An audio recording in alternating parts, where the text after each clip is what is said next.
going to run through some windows down Disneyland before I go. So these are all in Disneyland, California. As mentioned before, these were actually obviously created before the ones in Walt Disney World Magic Kingdom, which I just mentioned, but these are a few fun ones to just leave you with. So above the Disney Anna gift shop, there is a window dedicated to a man called Frank G. Wells, and he was actually once the CEO of Disney, and underneath his window it says Seven Summits Expedition, and this was a nod to him again and his hobbies because he actually loved mountain climbing. So again, I just love how they kind of take two things and piece them together and make them work. There is also a window next to the entrance of the Great Moments of Lincoln Opera House, and there is a window dedicated to Robert Janney, and it also has the logo to Main Street Electrical Parade under it as well. And this is probably pretty self-explanatory, but he actually did create the parade, which is so special. Obviously it's in Disneyland, California, but it's also gone over to Walt Disney World's Magic Kingdom as well. I love the electric parade. I think it's something that people kind of forget about sometimes, but honestly every time you kind of catch it by chance, I just really enjoy it. I think it's really fun and timeless, and to this day I enjoy it, even though it's really using the same technology as it did way back then. As mentioned before, Alice Disney does have exactly the same window in Magic Kingdom and in Disneyland, California. There is a window for Mark and Alice Davies, who are extremely important Imagineers. They are really special, and they actually have separate windows, but they are right next door to each other, and they are the only Disney husband and wife team who both have a window. So another fun fact, we'll probably do a whole separate podcast episode for this. Walt called his key animators in the 1950s his 9 old men, as kind of a nod to Franklin D. Roosevelt's 9 old men in the Supreme Court. I don't quite know that story. Again, if you want to know about it, let me know and I'll do a little bit more research. And Mark Davies was actually one of these, so he's got his own window. He was one of the original 9 old men that Walt Disney had as his animators, and then his wife Alice was also a very special person in the Walt Disney World Company. She was in dress and design and created a lot of different costumes for both film and also the parks as well.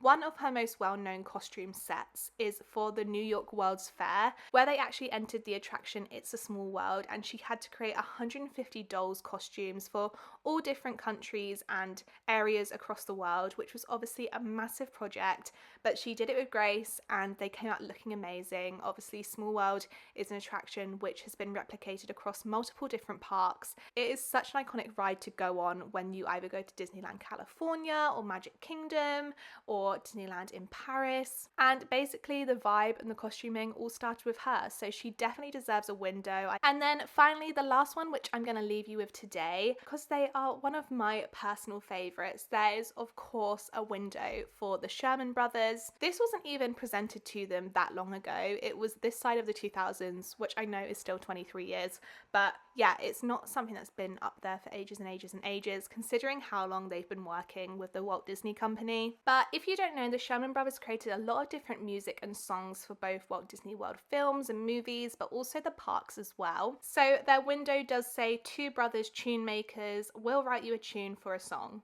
So they created a lot of different songs, like I said, some of their most well-known being It's a Small World theme song. Obviously that is so iconic, as well as the Tiki Room, Bedknobs and Broomsticks, the Jungle Book, the Aristocats, and many more. Honestly, they are such icons. They are literally the pinnacle of Disney legends in my mind.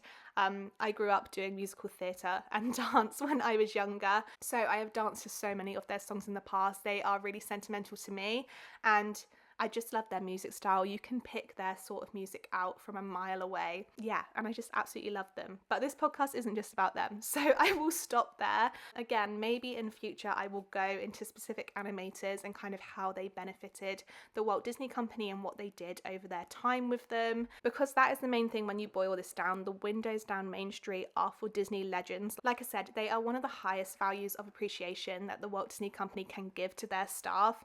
So all the people that are mentioned on them are so special, and there are so many windows that we can continue going through.